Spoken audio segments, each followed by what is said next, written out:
Siguiendo con nuestro estudio de la teología, siguiendo con nuestro estudio de la persona de Dios y la obra de Dios, esta mañana nos toca un tema bastante amplio, pero no vamos a pasar más de una semana con esto porque honestamente,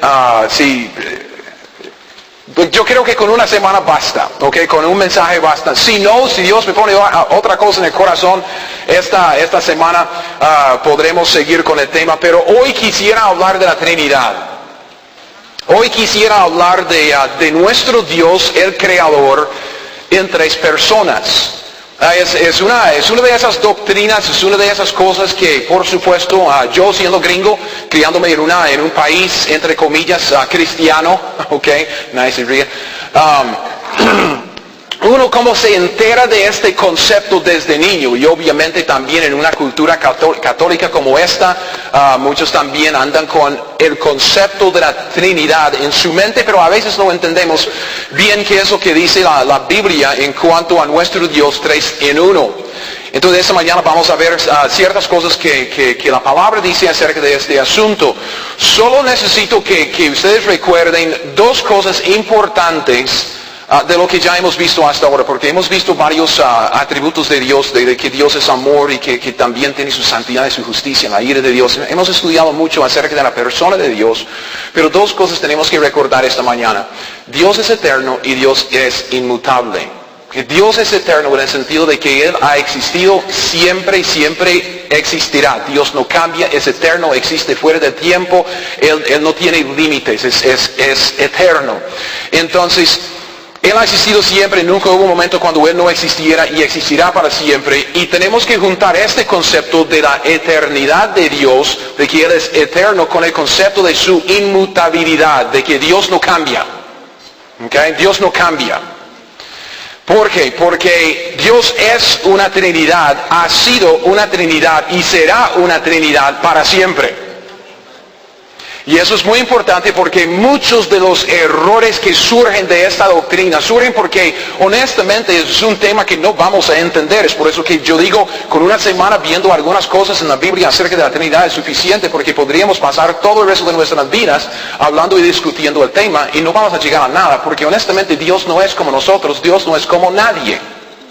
Dios es único. Entonces no vamos a entender, yo se lo digo. No vamos a entender la Trinidad. Usted dice, pero Dios es tres personas en un ser. Sí. Entonces como el ser humano es espíritu, alma y cuerpo y yo soy uno. No. Usted consta de tres partes con solo una persona. La ilustración no sirve. Dios es tres personas, pero una. ¿Me entiende? Entonces es como el agua, que el agua existe en tres diferentes cosas, como que hielo, sólido y luego líquido y luego vapor. No, porque el agua puede estar en uno de esos estados, puede estar congelada o líquido o en vapor. Dios es tres personas a la vez. ¿Me entiende? No me entiende. Pues yo tampoco lo entiendo, pero por lo menos quiero parecerme como muy inteligente esta mañana. Entonces no lo vamos a entender, pero sí lo que podemos hacer y lo que vamos a hacer esta mañana es ver el hecho en la Biblia. Dios es una Trinidad, Dios es tres personas y un Dios. Vamos a ver el hecho en la Biblia. Y una vez que veamos el hecho, si lo entendemos o no importa, podemos aceptarlo como la realidad y seguir alabando a nuestro Dios y viviendo como Él quiera. Entonces, esta es nuestra meta esta mañana. Vamos a ver lo que dice la Escritura acerca de la Trinidad, vamos a llegar a una aplicación práctica, vamos a orar y luego vamos a nadar en la piscina porque tenemos bautismos hoy. Gracias a Dios por dicha. Amén. Entonces, Génesis capítulo 1. La primera cosa que quisiera que ustedes vean es la Trinidad en el Antiguo Testamento. Okay. Entienda cómo es que Dios nos dio la Biblia. Y si usted ha leído la Biblia y usted se ha dado cuenta de esto, de que es una revelación progresiva. Que quiere decir que Dios va dándonos más información conforme a que avanzamos en la Biblia. Entonces en Génesis tenemos mucha semilla de doctrinas. Y esas doctrinas se desarrollan luego en la Biblia. Y cuando lleguemos al Nuevo Testamento, ¡boom!, tenemos todo el cuadro. ¿Ok? Entonces, aunque unos dicen que la Trinidad no se ve, En el Antiguo Testamento yo digo, si la Trinidad no se ve, aunque creo que sí se ve, aunque no se ve, podemos ver la pluralidad de Dios, de que Dios es más de una persona y también su unidad. ¿Okay? Entonces veamos esto en el Antiguo Testamento. La Trinidad se ve en parte en el Antiguo Testamento. Génesis 1, 26 y 27. Vemos esta pluralidad, si podemos llamarlo así. La pluralidad de Dios en la creación del hombre, porque en Génesis 1, 26 y 27 Dios dice así, entonces dijo Dios, ¿ok? No dijeron dioses, dijo Dios, Dios es uno. Dijo Dios, hagamos al hombre a nuestra imagen, plural, conforme a nuestra semejanza, y señoree en los peces del mar, en las aves de los cielos, en las bestias, en toda la tierra, y en todo animal que se arrastra sobre la tierra. Y creó Dios al hombre, véalo, a su imagen. A imagen de Dios lo creó, varón y hembra los creó. Entonces tenemos el juego aquí de singular y plural, porque Dios dijo, solo hay un Dios. Hagamos al hombre a nuestra imagen, hablando en plural. Pero cuando vemos en el 27 que Dios hace el hombre a su imagen, es a su imagen, no a sus imágenes. Ve lo que está en juego aquí. De que por supuesto es solo una semilla, no es una doctrina bien desarrollada, pero uno dice, ¿cómo es que Dios siendo uno habla en plural y dice, hagámonos al hombre a nuestra imagen? Y uno queda con esta idea de que, hey, hay algo aquí. Ve a Génesis capítulo 3, no vamos a ir muy lejos porque por el tiempo esta mañana. Génesis capítulo 3, versículo 22, cuando Dios echa fuera del huerto a Adán y a Eva. Vemos otra vez el uso del plural cuando Dios se refiere o se habla a sí mismo. Génesis 3, 22, dijo Jehová Dios, he aquí el hombre es como uno de nosotros, sabiendo el bien y el mal. Ahora pues que no alargue su mano y tome también del árbol de la vida y coma y viva para siempre. Entonces, otra vez, plural, Dios hablando, Dios singular, hablando entre sí, es que hablando de nosotros. Uno más aquí en este contexto, Génesis 11, contexto de la torre de Babel, que luego después del diluvio de Noé, durante la construcción de esa torre, la torre de Babel, Dios descendió para ver la obra y otra vez vemos que se refiere o se habla a sí mismo en plural. Génesis 11, empezando en el 5, Génesis 11 del 5 al 7 dice, descendió Jehová para ver la ciudad y la torre que edificaban los hijos de los hombres. Y dijo Jehová, he aquí el pueblo es uno, y todos estos tienen un solo lenguaje y han comenzado la obra y nada les hará desistir ahora de lo que han pensado hacer. Ahora pues, descendamos y confundamos allí su lengua para que ninguno entienda el habla de su compañero. Versículo 5, otra vez vemos lo mismo, dice descendió Jehová, singular, pero en el 7 dice descendamos y confundamos, plural. Entonces uno dice, ok, ¿cuál es? ¿Es un Dios o tres dioses? ¿Me entiende? ¿Es un Dios o son varios? ¿Cuál es el asunto? Y el asunto es que vemos este patrón a través de toda la Biblia. Ahora, es importante entender una sola cosa antes de irnos más adelante, ¿ok? Deuteronomio capítulo 6. Los versículos 4 y 5. Deuteronomio 6, 4 y 5. Ustedes no saben cuánto tiempo tuve que practicar la pronunciación de esa palabra. Deuteronomio. ¿Entiende? Me dijeron que tal vez sea más fácil decir, bueno, el quinto libro de Moisés. Deuteronomio 6, 4 y 5. Oye Israel, Jehová nuestro Dios, Jehová, ¿qué dice? Uno es, y amarás a Jehová tu Dios de todo tu corazón, de toda tu alma y con todas tus fuerzas. No hay tres dioses. No hay tres dioses. Hay un solo Dios, es nuestro creador. No somos politeístas, como en la India, que tiene una multitud de dioses. No creemos en varios dioses.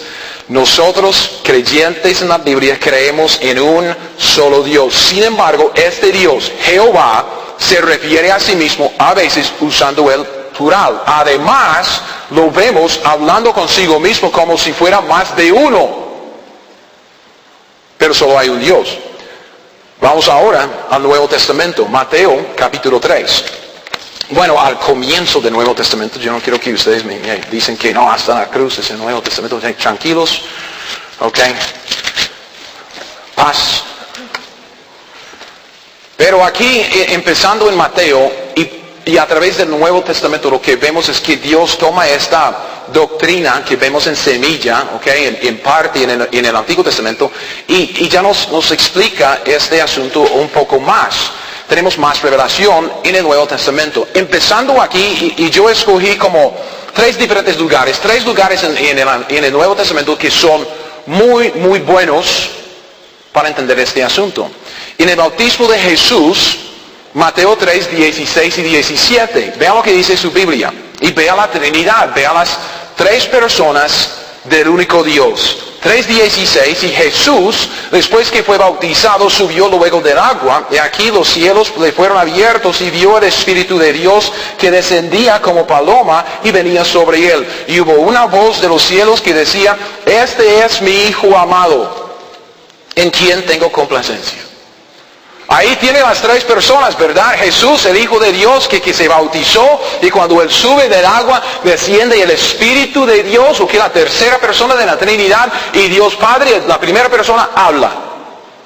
Padre, Hijo y Espíritu Santo, tres personas distintas, porque el Hijo está en un cuerpo. Desciende el Espíritu Santo como en forma de paloma, y luego habla una voz del cielo que es el Padre. Tiene tres personas distintas. Mateo 28, mismo libro, el último capítulo, Mateo 28. Este es un pasaje al cual vamos a volver al final de nuestro mensaje para presentar los bautismos. Pero en Mateo 28, 19 y 20 es el pasaje famoso de la Gran Comisión, y parte de la Gran Comisión es el bautismo en agua, que Dios nos mandó a predicar el Evangelio, y podemos bautizar en agua como una profesión pública de fe en Cristo Jesús, y una profesión pública de nuestro deseo de seguir a Cristo. Mateo 28, 19 y 20, en este pasaje vemos la fórmula con la cual Dios quiere que bauticemos. Dice, por tanto, id y hacer discípulos a todas las naciones, bautizándolos, véalo, en el nombre del Padre, del Hijo, del Espíritu Santo, enseñándoles que guarden todas las cosas que os he mandado, y aquí yo estoy con vosotros todos los días hasta el fin del mundo. Cuando bautizamos en el nombre. Es solo un nombre porque es solo un ser. Es el Señor, es Dios. Pero el nombre es el nombre de tres personas: Padre, Hijo y Espíritu Santo. Entonces son tres personas distintas, tres personas diferentes, tan distintas, tan diferentes, que se pueden conversar entre sí. ¿Entiende? Como usted y yo conversamos entre nosotros, tenemos una conversación, descendamos y confundamos, pero son tres personas. Sin embargo, esas tres personas forman un solo Dios, un solo ser, una sola esencia. Dios es uno, Dios es tres personas. Ahora, si tenemos unos eruditos aquí en nuestra congregación esta mañana, ya voy a tratar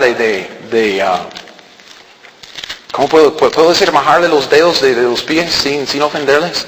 Vean lo que dice 1 de Juan capítulo 5.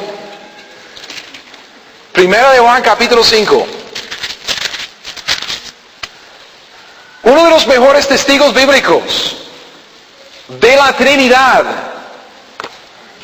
es 1 de Juan 5:7. 1 de Juan 5:7. Porque tres son los que dan testimonio en el cielo: El Padre, el Verbo, que según Juan, si usted ha leído el Evangelio según San Juan, usted sabe que el Verbo es el Hijo. Okay, son tres que dan testimonio en el cielo. El Padre, el Verbo y el Espíritu Santo. Y estos tres son uno.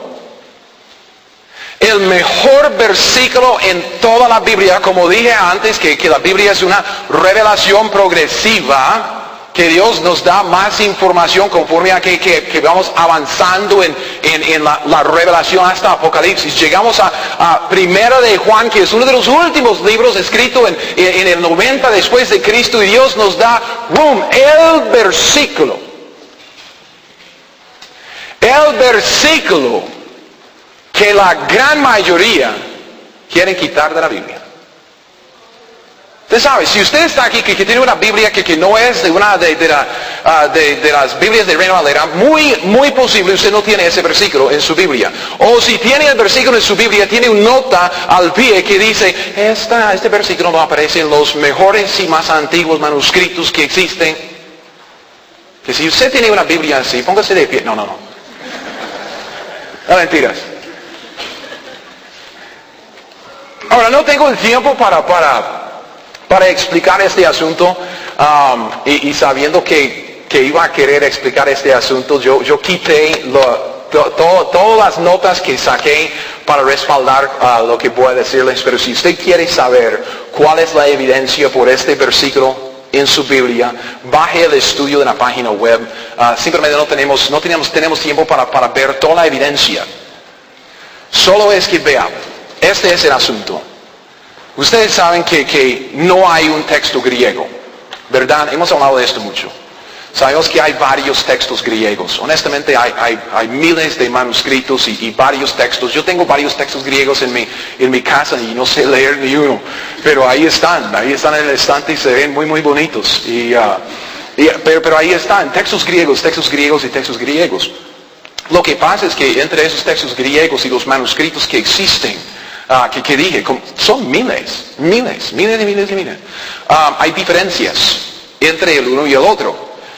Muchas, la gran mayoría, 95-98% de esas diferencias son diferencias de equivocaciones de dedo. Cuando un está escribiendo y en vez de escribir llame, se le olvida poner las dos L's, entonces dice lame, entonces uno ya sabe. Son equivocaciones. Si usted pone 100 textos griegos que tienen el mismo pasaje, uno a la par del otro, yo no iba a explicar esto, y voy explicándolo. Y si usted pone esos textos uno a la par del otro, usted dice llame, lame, y dice, alguien se equivocó. Y no es nada. ¿Entiende? No es nada. Pero hay otras diferencias entre esos textos griegos que son bastante doctrinales. Algunos quieren quitar la última mitad del capítulo de Marcos, capítulo 16. Hay muchos que quieren quitar la sangre de Colosenses 1:14. Otros que quieren quitar Hechos 8:37, que es que tengo que hacer para ser bautizado. Creer en el Señor Jesucristo. Eso que lo quitan. Y usted ve errores así. Y yo les digo, es la minoría. Pero es obvio que fueron hechos a propósito.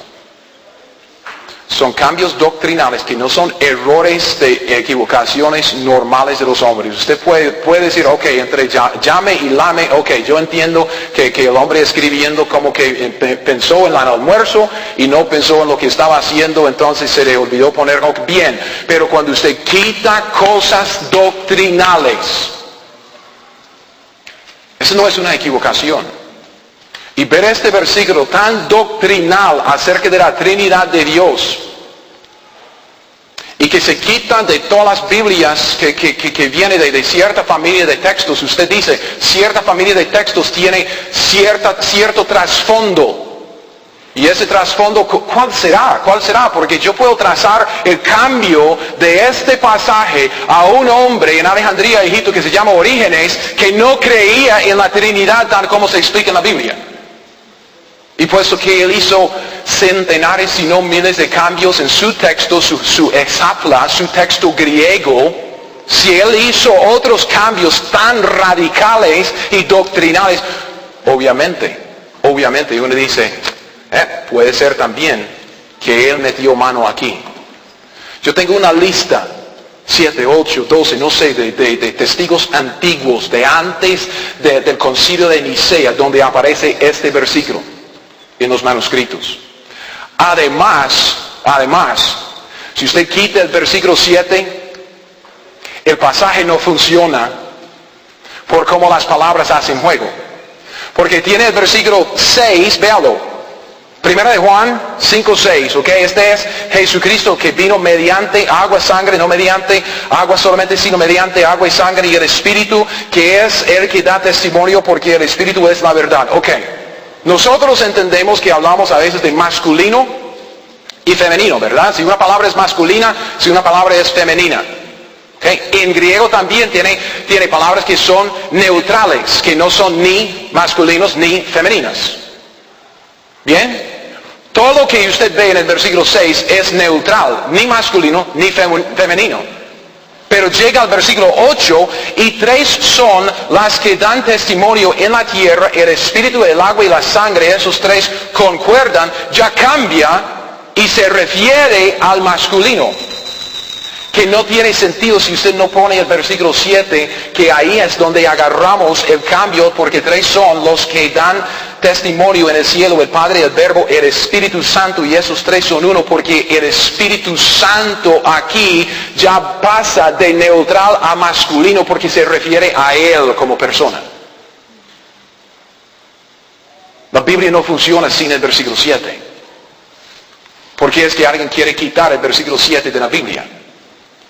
Porque quiere enseñar una doctrina errada. Hermanos, la Biblia enseña que nuestro Dios es uno. Y que nuestro Dios es 3 personas. Exactamente como vemos en este versículo. Estos 3 son uno. Usted puede confiar completamente en este versículo y usted puede confiar completamente en la Biblia que Dios ha puesto en sus manos. Dios es fiel. Y Dios es más grande que los hombres.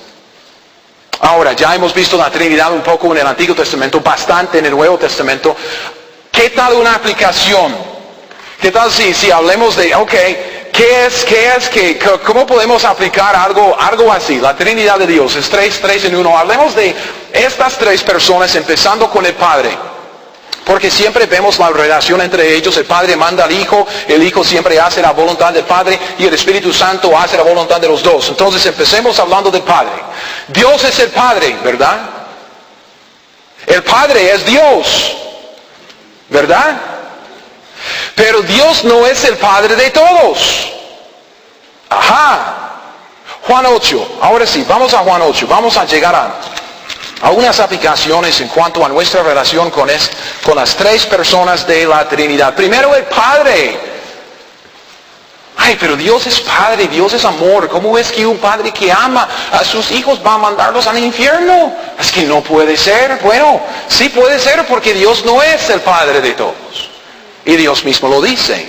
Juan 8, 41, una conversación que vemos que Cristo tuvo con algunos religiosos ahí de la nación de Israel. Juan 8, 41, vosotros, dice Cristo, vosotros hacéis las obras de vuestro Padre. Entonces le dijeron, nosotros no somos nacidos de fornicación, un Padre tenemos que es Dios. Entonces ellos dicen que tienen a Dios como Padre. Jesús entonces les dijo, versículo 42, si vuestro Padre fuese Dios, ciertamente me amaríais. Porque yo de Dios he salido y he venido, pues no he venido de mí mismo, sino que Él me envió. ¿Por qué no entendéis mi lenguaje? Porque no podéis escuchar mi palabra. Vosotros, véanlo, vosotros sois de vuestro padre el diablo, y los deseos de vuestro padre queréis hacer. Él ha sido homicida desde el principio y no ha permanecido en la verdad, porque no hay verdad en él. Cuando habla mentira, de suyo habla, porque es mentiroso y padre de mentira. Hay 2 padres espirituales, Dios y el diablo. Y hay 2 padres espirituales porque hay 2 familias espirituales, la familia de Dios y la familia del diablo. Hay muchos, como en el versículo 41, que creen que Dios es su Padre porque son religiosos o tienen cierto credo que creen, pero no tienen a Dios como su Padre, como dice Cristo en el versículo 44, porque no lo conocen. No lo conocen. Y Cristo otra vez nos muestra la importancia de ver el árbol, fijarnos en el fruto para ver qué tipo de árbol es. Y Cristo dice, ustedes hacen las obras de su Padre. Él ha sido homicida desde el principio, es padre de mentira y ustedes están mintiendo y quieren matarme. Y nosotros, ustedes saben cómo es, nosotros naturales por la naturaleza, odio en el corazón cuando aborrecemos a otro. La Biblia dice que eso es homicidio de corazón. Y la mentira, ¿qué tan fácil es que se nos sale una mentira, pero así de rápido? ¿Entiende? Tenemos que tener cuidado en decir que no, Dios es Padre de todos. La Biblia no dice eso. Vea Efesios capítulo 2. Esto es un breve repaso de ciertos principios que enseñamos en el discipulado. Pero es bueno verlo en contexto. Contexto de la Trinidad, en contexto de nuestra relación con el Padre. Efesios capítulo 2, versículo 1. Efesios capítulo 2, versículo 1. Y Él os dio vida a vosotros cuando estabais muertos en vuestros delitos y pecados, en los cuales anduvisteis en otro tiempo siguiendo la corriente de este mundo, conforme al príncipe de la potestad del aire, el espíritu que ahora opera en los, véalo, hijos de desobediencia, entre los cuales también todos nosotros vivimos en otro tiempo en los deseos de nuestra carne, haciendo la voluntad de la carne y de los pensamientos, y éramos por naturaleza hijos de ira, lo mismo que los demás. Los hijos del diablo son también llamados en la Biblia hijos de desobediencia e hijos de ira. Vea, cuando hablamos de esto, hablamos como en el versículo 1 aquí, Efesios 2:1, ¿qué es lo que uno tiene que hacer para formar parte de la familia del diablo? ¿Qué es lo que uno tiene que ser o hacer para formar parte de la familia equivocada? Nada. Entramos en una familia por nacimiento, ¿sí o no? Y entramos en el mundo por un nacimiento físico. Y cuando nacemos físicamente, nacemos en la familia del diablo y por naturaleza somos hijos de desobediencia y merecemos la ira de Dios. Tenemos que nacer de nuevo espiritualmente para pasar de una familia a la otra. En Cristo morimos al pecado y en Cristo somos resucitados. Él nos da la vida nueva con el Espíritu en nosotros. Nacemos de nuevo como hijos de Dios en la familia de Dios. Ok. Pero voy a decir esto muy equivocadamente. Pero no es mi propósito, ¿ok? Yo los amo y no quiero ofenderles, ¿ok? No estoy molesto, ¿ok? Hoy no estoy molesto, que es gran día, celebremos. Voy a decir la verdad, ¿ok? Voy a decir la verdad y voy a decir la verdad de una manera que puede ser que sea chocante. Pero quiero que entiendan. ¿Saben por qué algunos de ustedes tienen hijos mal criados? Es porque usted no entiende la teología del hombre. Uy, pero mi chiquito, el inocente, o es un angelito. No, es un monstruo. Es un monstruo, por naturaleza es un hijo de desobediencia, es un hijo de ira, por naturaleza, nació en pecado, igual que usted y yo. ¿Quién tuvo que enseñarme a mí a responder a mis papás? Nadie. ¿Quién tuvo que enseñarme a mí a mentir? Nadie. ¿Quién me enseñó a robar a los 5 años? Nadie. Lo sabía, es que sabía cómo hacerlo por naturaleza. Es por eso que la gente no cría bien a sus hijos, porque no saben cómo empezar. No saben qué tiene en las manos con qué empezar. No, usted está empezando con un hijo de desobediencia. ¿Sabe lo que hace por naturaleza? Desobedece. Y unos que vendemos un libro, eso es chistoso, porque vendemos un libro en nuestra librería, ok, la librería grande, si usted quiere pasar por la puerta, por allá hay unas, bueno, la vitrina. Hay un libro allá que dice cómo entrenar a un niño. Y es chistoso ver la reacción de los papás cuando, algunos, no todos, algunos cuando ven ese libro y alguien muy amablemente, con mucho amor y amistad dice, tal vez este libro le sirve. ¿Entiende? En vez de decir, sí, pero tiene que aprender a criar a su hijo porque me está volviendo loco. Lea ese libro. No, y dice, ay, tal vez le sirve este libro. Y el título es Cómo entrenar a un niño. Y a menudo el papá dice, ¿cómo entrenar a un niño como si fuera un perro?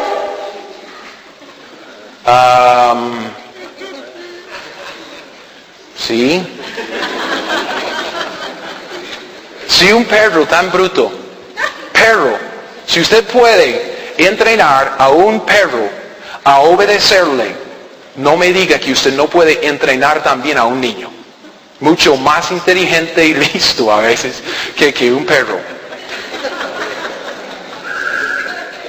Pero los principios se aplican. Usted con un perro, usted sabe lo que tiene. Es un perro, es un bruto. Entonces tiene que, a veces, ¿me entiende? Con la pala para que aprenda a hacer la cosa afuera.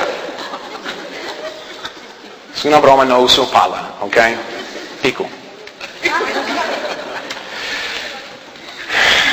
Pero la teología es importante y cuando vemos cosas así como que vea, Dios no es el Padre de todos. Cuando uno nace con una naturaleza pecaminosa. Eso es algo que vamos a estudiar luego cuando nos toque temas de este estilo del pecado original del hombre y todo. Pero quiero que entiendan que la teología, lo que usted cree acerca de Dios, lo que usted cree acerca de las obras de Dios, influye sobre cómo usted vive. Y si usted no tiene una teología bíblica, usted no vive bíblicamente. Porque ustedes, papás, que no creen que sus hijos son por naturaleza hijos de desobediencia, ustedes creen que son angelitos que nacen inocentes y que luego por la influencia de la sociedad se desvían de los caminos de Dios, está bien equivocado. Y no crían bien a sus hijos debido a eso. Necesitamos aceptar lo que la Biblia dice. Si nos guste o no, así es. Dios no es el Padre de todos. Uno tiene que nacer de nuevo para que tenga a Dios como su Padre. De otra manera, ¿sabe qué es Dios? Su enemigo. Romanos 1, 30, 31, no vayamos allá. Dice que antes de conocer a Cristo éramos aborrecedores de Dios. Enemigos, que dice en Romanos 5. Y que Dios también aborrece a todos los que hacen iniquidad, que está airado contra el impío todos los días. Es así, es así, es así. Hasta que uno diga, no, me arrepiento y me pongo a los pies de Cristo. Hago tu voluntad, sálvame por favor, perdóname. Y ahí viene la salvación, el nuevo nacimiento y una nueva relación con el Padre. Segunda persona de la Trinidad, ¿quién es? El Hijo. Ok, Dios es el Hijo. El Hijo es Dios. Y los que creen en Jesucristo como Dios, ellos son los que conocen a Dios. Vea Juan capítulo 1. Yo me refería a esto un poco antes. Juan capítulo 1, versículo 1. Uno de esos versículos muy famosos, a veces como que brincamos las palabras, no conscientemente, pero brincamos las palabras pequeñas, porque solo son palabras pequeñas y que pueden implicar, no son las palabras grandes. Juan 1:1, Dios es el Hijo es Dios, y si alguien no cree que Jesucristo es Dios, no conoce a Dios. Pues el versículo 1 de Juan, capítulo 1, dice, en el principio era el Verbo, y el Verbo era con Dios, y el Verbo era Dios. Muy importante las palabras pequeñas, ¿verdad? Porque aquí usted tiene otra declaración de la pluralidad de Dios en unidad, porque dice que el Verbo, ¿quién es el Hijo? Obviamente en el contexto, el Hijo era con Dios. ¿Ve? Que el Hijo no es Dios, dicen los testigos de Jehová. Dios estaba con Dios, pero no era Dios, ¿me entiende? Pero la última parte del versículo dice que el Verbo que era con Dios también era Dios. Entonces tiene las dos cosas. Era con Dios porque es una de las tres personas de la Trinidad y era Dios porque es Dios. Así de sencillo. ¿Será importante esto? Vean 2 de Juan. 2 de Juan. Estamos en el Evangelio según San Juan y luego llegamos casi a Apocalipsis. 2 de Juan. Un libro bastante extenso. 2 de Juan. ¿Cuál capítulo leemos? Vean la importancia de esta doctrina, ¿ok? Esta doctrina de que Cristo era con Dios, pero Cristo era Dios, que es el ser divino. 2 de Juan, versículo 7. Dice, porque muchos engañadores han salido por el mundo que no confiesan que Jesucristo ha venido en carne. Quien esto hace es el engañador y el anticristo. Mirad por vosotros mismos para que no perdáis el fruto de vuestro trabajo, sino que recibáis galardón completo. Cualquiera que se extravía y no persevera en la doctrina de Cristo, no tiene a Dios. El que persevera en la doctrina de Cristo, ese sí tiene al Padre y al Hijo. Vea, en primer lugar, vea el paralelismo en este versículo. Porque dice, cualquiera que se extravía y no persevera en la doctrina de Cristo, no tiene a quién, a Dios. Y luego viene el paralelo, el que persevera en la doctrina de Cristo, ese sí tiene a Dios, el Padre y el Hijo. Juan está diciendo, sin tomar mucho tiempo, como les dije, es que podríamos pasar un año estudiando esto. Pero sin tomar mucho tiempo, la doctrina de Cristo es que Cristo es Dios en la carne.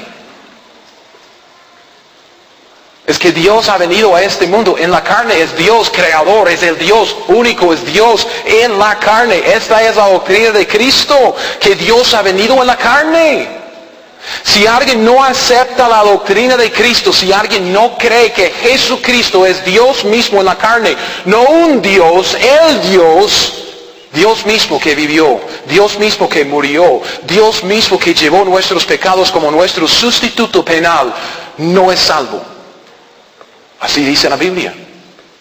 No es salvo. No puede ser salvo hasta que reciba al verdadero Hijo de Dios, Jesucristo, Dios en la carne. Los que no creen en la Trinidad, los que no creen que Jesucristo es Dios en la carne, no creen en el verdadero Jesús, el que salva.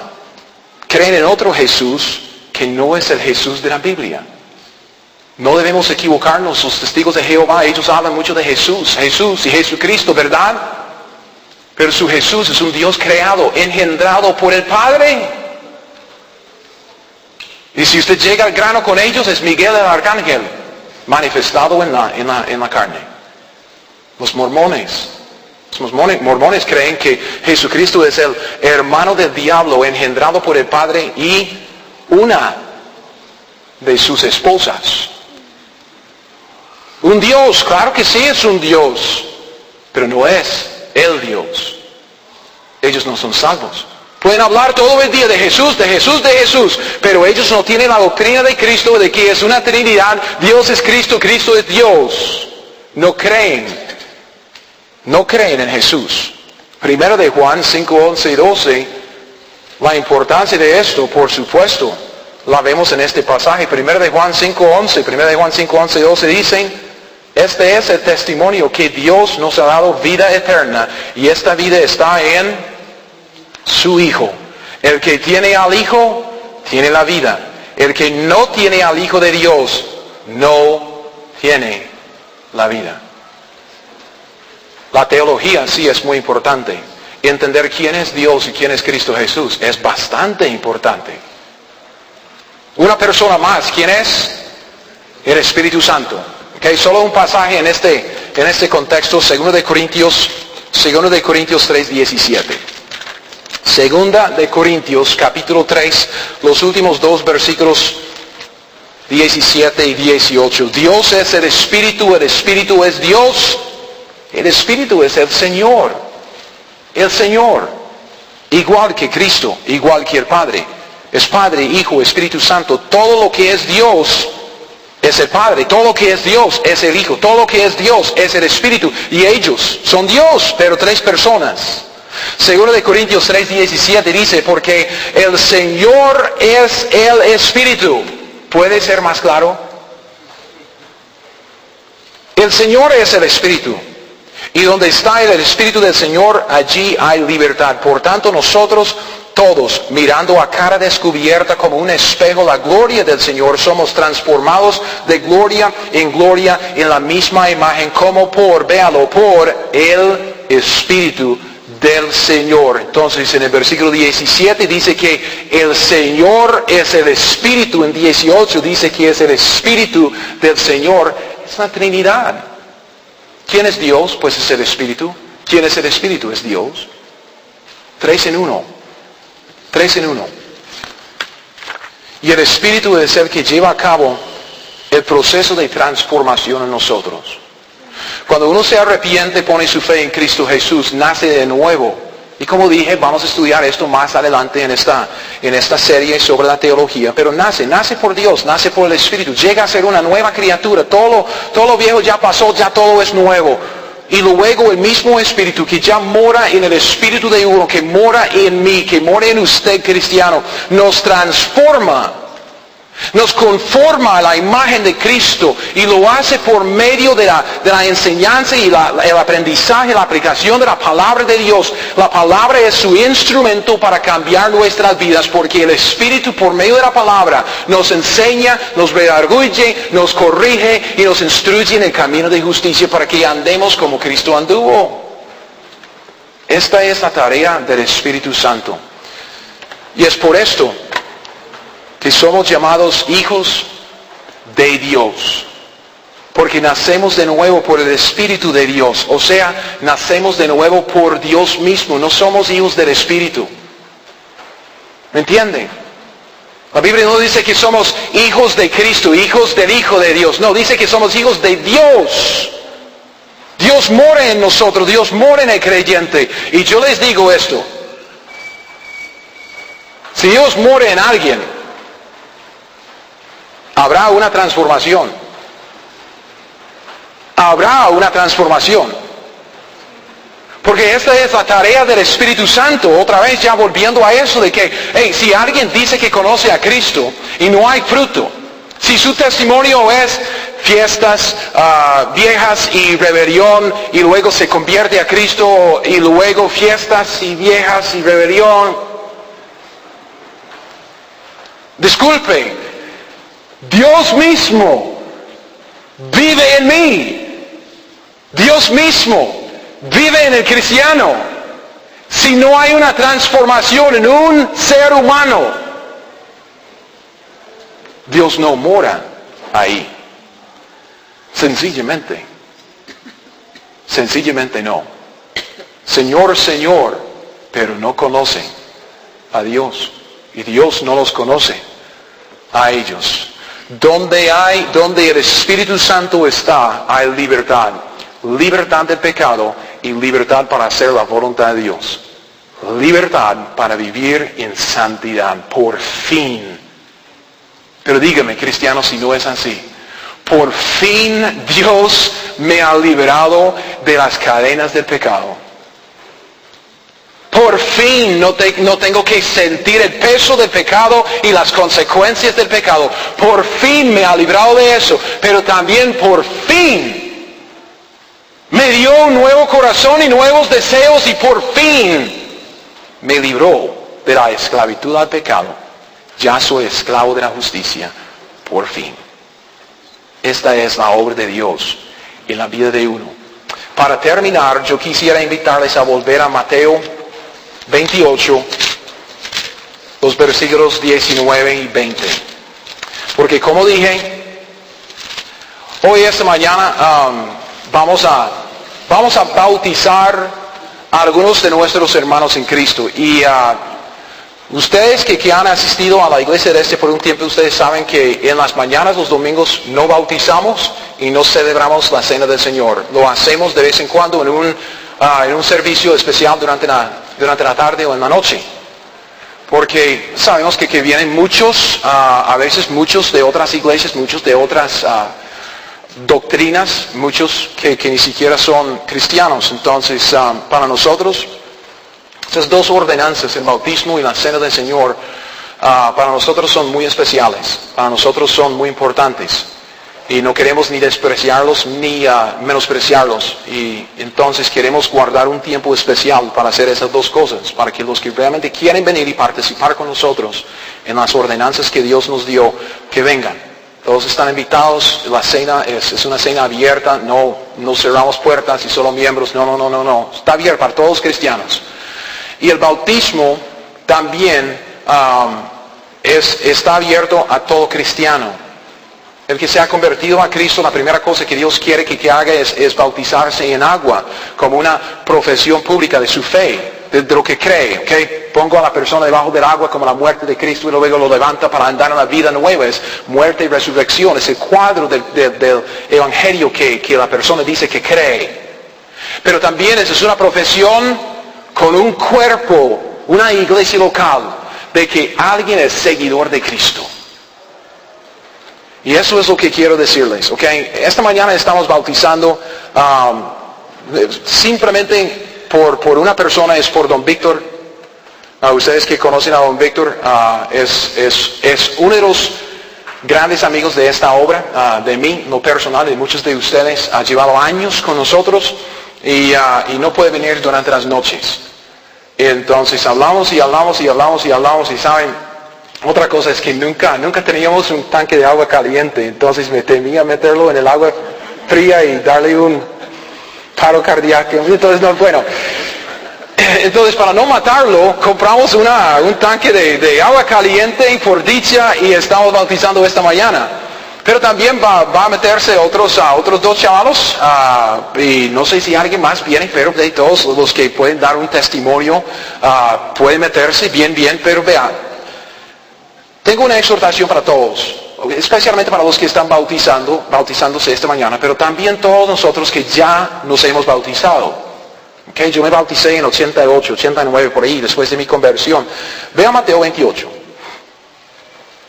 versículo 19.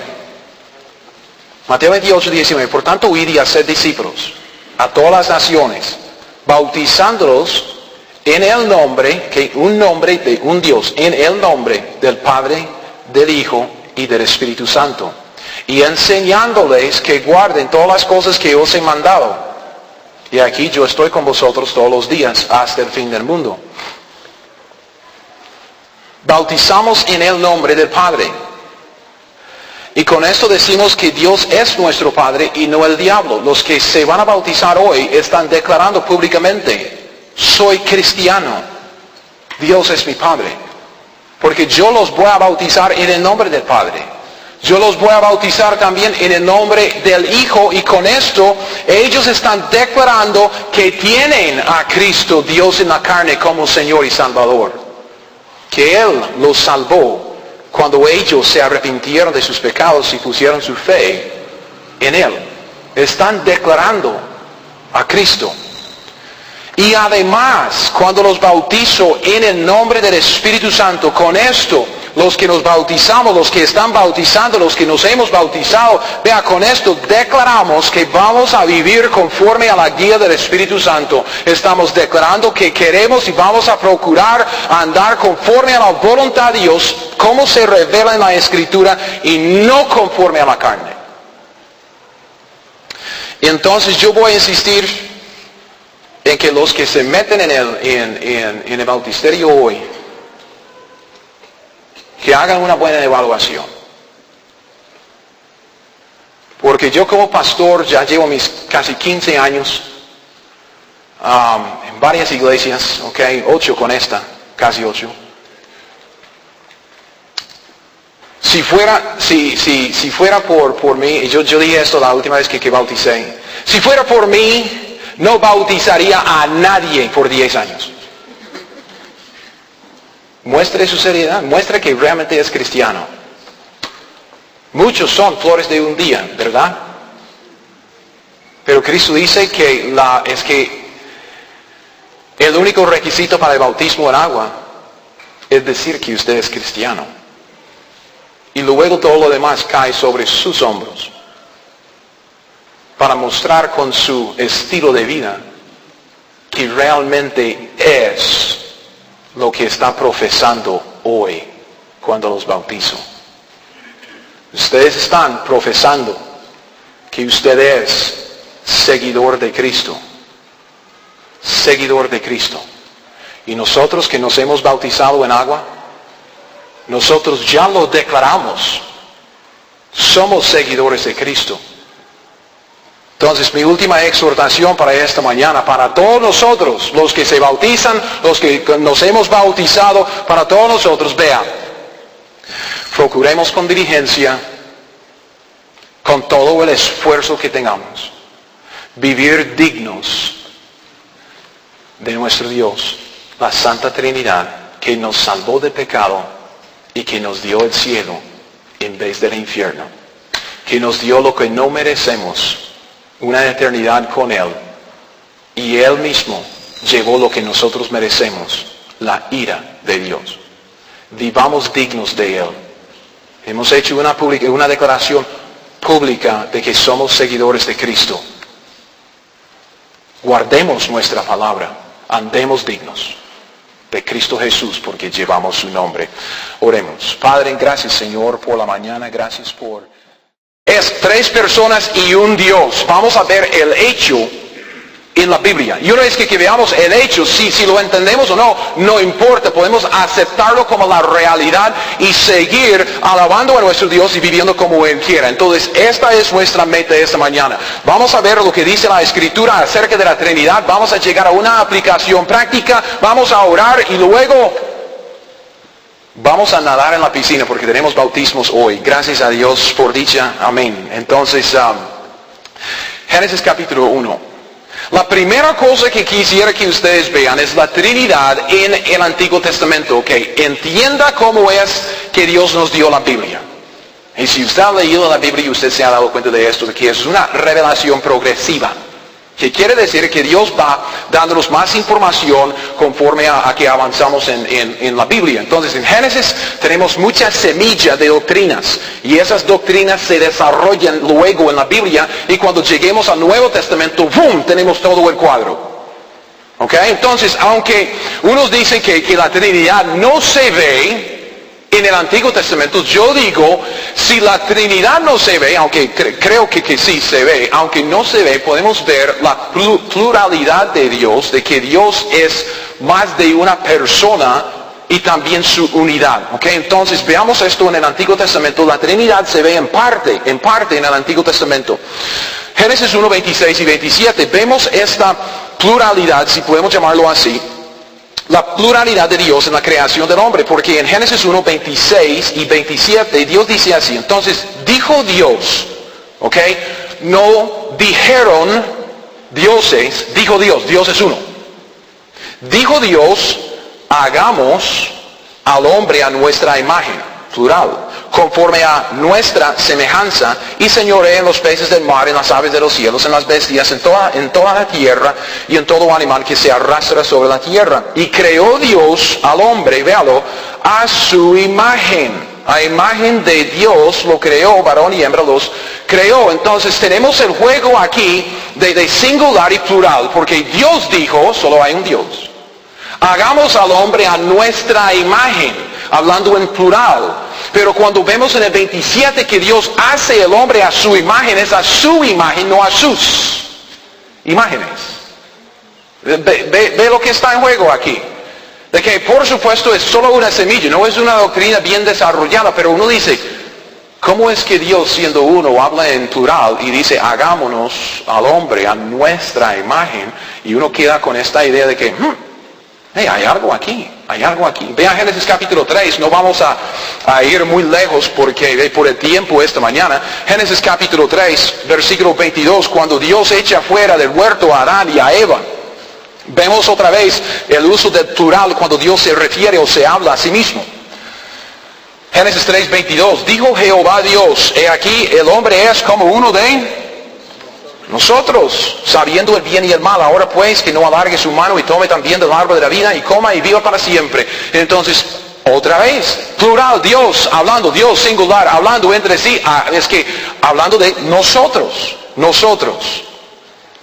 Uno más aquí en este contexto, Génesis 11, contexto de la torre de Babel, que luego después del diluvio de Noé, durante la construcción de esa torre, la torre de Babel, Dios descendió para ver la obra y otra vez vemos que se refiere o se habla a sí mismo en plural. Génesis 11, empezando en el...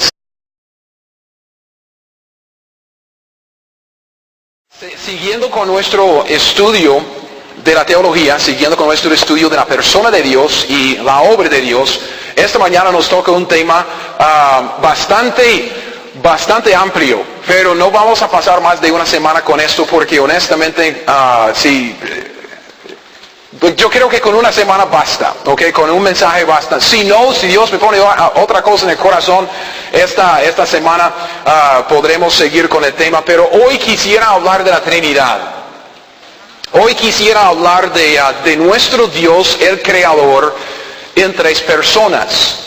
Es una de esas doctrinas, es una de esas cosas que, por supuesto, yo siendo gringo, criándome en un país, entre comillas, cristiano, ok, nadie se ríe,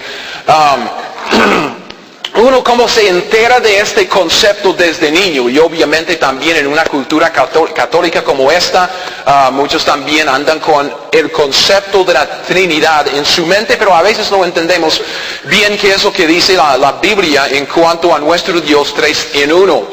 Entonces esta mañana vamos a ver ciertas cosas que la palabra dice acerca de este asunto. Solo necesito que ustedes recuerden dos cosas importantes de lo que ya hemos visto hasta ahora, porque hemos visto varios atributos de Dios, de que Dios es amor y que también tiene su santidad y su justicia, la ira de Dios. Hemos estudiado mucho acerca de la persona de Dios, pero dos cosas tenemos que recordar esta mañana. Dios es eterno y Dios es inmutable. Que Dios es eterno en el sentido de que Él ha existido siempre y siempre existirá. Dios no cambia, es eterno, existe fuera del tiempo, Él no tiene límites, es eterno. Entonces, Él ha existido siempre, nunca hubo un momento cuando Él no existiera y existirá para siempre. Y tenemos que juntar este concepto de la eternidad de Dios, de que Él es eterno, con el concepto de su inmutabilidad, de que Dios no cambia. ¿Okay? Dios no cambia. ¿Por qué? Porque Dios es una Trinidad, ha sido una Trinidad y será una Trinidad para siempre. Y eso es muy importante porque muchos de los errores que surgen de esta doctrina surgen porque honestamente es un tema que no vamos a entender. Es por eso que yo digo, con una semana viendo algunas cosas en la Biblia acerca de la Trinidad es suficiente, porque podríamos pasar todo el resto de nuestras vidas hablando y discutiendo el tema y no vamos a llegar a nada, porque honestamente Dios no es como nosotros, Dios no es como nadie. Dios es único. Entonces no vamos a entender, yo se lo digo. No vamos a entender la Trinidad. Usted dice, pero Dios es tres personas en un ser. Sí. Entonces como el ser humano es espíritu, alma y cuerpo y yo soy uno. No. Usted consta de tres partes con solo una persona. La ilustración no sirve. Dios es tres personas, pero una. ¿Me entiende?